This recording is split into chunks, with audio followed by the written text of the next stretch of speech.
4వ అధ్యాయము అక్కడ చాలా స్పష్టంగా మనతో మాట్లాడుతున్నాడు.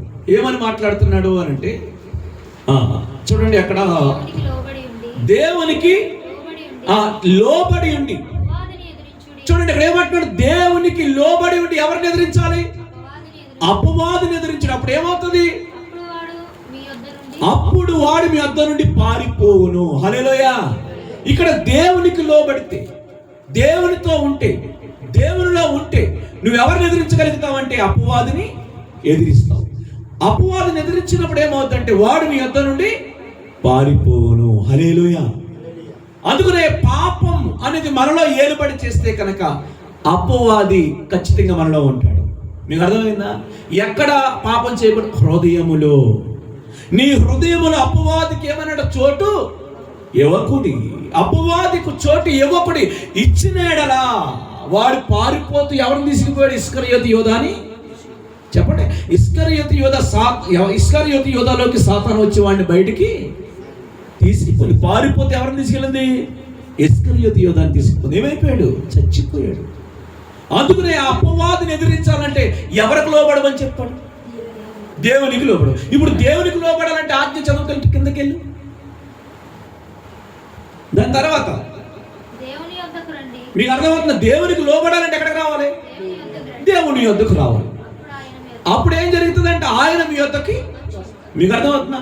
దేవుని యొద్దకు నువ్వు వస్తే, ఆయన నీలోకి వస్తే నువ్వు అపవాదిని ఎదిరించగలుగుతావు, వాడు పారిపోగలుగుతాడు. దేవుని యొద్దకు నువ్వు రాకోకుండా, దేవుడు నీలో లేకోకుండా నువ్వు ప్రార్థన చేస్తానంటే ఒప్పుకోడు. సాతానే ఒప్పుకుంటాడు. ఎందుకని? రే నీలో పాపం అంటే నేనున్నానని ఆడంటాడు. ఆడుండి నువ్వు ప్రార్థన చేస్తున్నావు అంటే దేనితో చేస్తున్నావు? పెదవులతో ప్రార్థన చేస్తున్నావు. ఎందుకని? నీలో దేవుని శక్తి లేదు. ఏ శక్తి ఉంది? దురాత్మ శక్తి. పాపం చేసే వాళ్ళు ఇప్పుడు ఏముంది చెప్పండి? దురాత్మ అంటే అర్థం కదా, దెయ్యం ఉంది. ఏముందంట?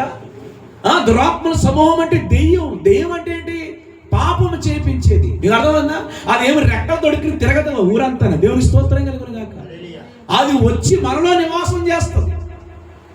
ఎందుకంటే దేవునికి విరోధమైన వాడు, దేవుని రాజ్యము నుండి భూమి మీదకి త్రోసివేయబడిన వాడు, సర్వలోకమును మోసగించి తిరుగుతున్న వాడు. అందుకని వాడు ఎవరిని మిరుగుతుమా అని చెప్పి పేతురు పత్రికలో చెప్తున్నాడు. ఏమంటున్నాడు?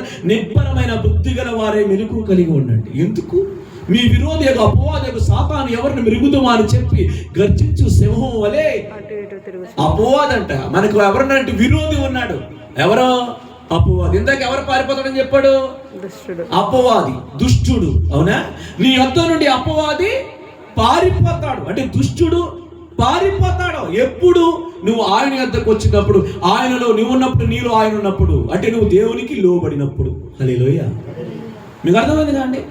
ఎప్పుడైతే హృదయ స్వస్థత వస్తుందో జ్ఞానం వస్తుంది. ఏమొస్తుంది? జ్ఞానం. ఈ జ్ఞానం ఏమంటదంటే, ఇదిగో నేను నీకు ఆలోచన ఇస్తున్నాను, ఆ ఆలోచన ప్రకారం వెళ్ళంటది. అందుకని మనం అప్పటికప్పుడు ఆలోచన మారిపోతాయి లేదా? అందుకని ప్రభు ఏమంటే, మీ తలంపులు వంటివి కాదు నా తలంపులు, మీ మార్గములు వంటివి కాదు నా మార్గములు. ఆకాశము భూమికి ఎంత ఎత్తుందో అంత ఎత్తు ఉంటుందంట ఆయన ఆలోచనకి, మన ఆలోచనకి. హల్లెలూయా.